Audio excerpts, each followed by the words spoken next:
আসসালামু আলাইকুম বন্ধুরা। তা দুপুরে যে রান্না করেছিলাম তা মোটামুটি আর কি আছে, কিন্তু ওইটা রাত্রে খাওয়া হবে না। রাতের জন্য রান্না হচ্ছে বিফ দিয়ে মুগ ডাল, মুসুরের ডাল, মানে 2-3-4 রকমের ডাল দিয়ে বিফ দিয়ে খিচুড়ি হবে রান্না। এটা ভালো লাগে, বিফ দিয়ে খিচুড়ি কিন্তু ভালোই লাগে খেতে। তো এটা হবে রাতের জন্য রান্না করছি।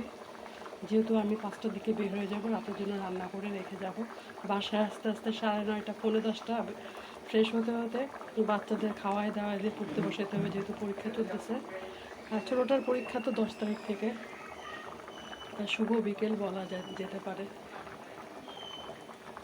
খিচুড়ি, বিফ দিয়ে খিচুড়ি, গরু মাংসের খিচুড়ি কার কার পছন্দ? মুগ ডাল, মুসুরের ডাল, ছোলার ডাল, খেসারির ডাল, মাসকলার ডাল, সব কিছুই অ্যাড করা যায়। আমি এখনও কিন্তু চালটা দিই নাই, চালটা দেবো, ধুয়ে পোলাওয়ের চাল। বেশি ঝাল ঝাল হবে, বেশ মজা লাগবে খেতে। শুভ বিকাল সবাইকে। ভালো থাকবে, সুস্থ থাকবে। সবাইকে অবিরাম ভালোবাসা, অফুরন্ত ভালোবাসা সবাইকে।